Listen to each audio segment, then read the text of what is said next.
Praise the lord. ఈ రోజు దేవుని వాక్యము, చిన్న సేవ గొప్ప ఆశీర్వాదం. ఈ చిన్నది బహు చక్కనిదయుండి రాజును ఆదరించి ఉపచారం చేయుచుండెను. మొదటి రాజులు 1వ అధ్యాయం 4వ వచనం. ఈ వాక్యంలో ఒక చిన్న యువతి రాజైన దావీదునకు సేవ చేస్తున్నట్లు చూస్తాము. ఆమె రాజ్యాన్ని పాలించలేదు, యుద్ధాలు చేయలేదు, కానీ ప్రేమతో సేవ చేసింది. దేవుని దృష్టిలో చిన్న సేవ కూడా ఎంతో విలువైనది. చిన్నవారిని దేవుడు ఉపయోగిస్తాడు. వయస్సు, స్థానం, శక్తి కాకుండా శుద్ధమైన హృదయాన్ని దేవుడు చూస్తాడు. చిన్న సేవ ద్వారా కూడా దేవుని మహిమ ప్రత్యక్షమవుతుంది. సేవ చేయుట దేవునికి ఇష్టమైనది. ఆ యువతి రాజును ఆదరించి ఉపచారం చేసింది.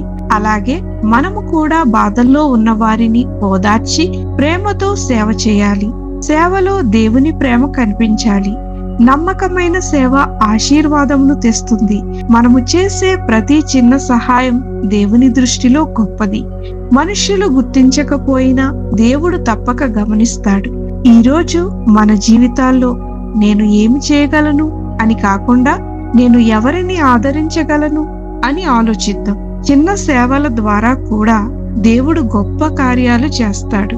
ప్రార్థన. ప్రభువైన యేసు, ప్రేమతో సేవ చేసే హృదయాన్ని మాకు అనుగ్రహించుము. చిన్న విషయాలలోనూ నమ్మకంగా ఉండుటకు సహాయము చేయుమని యేసు నామమున ప్రార్థించుచున్నాము తండ్రి. ఆమేన్.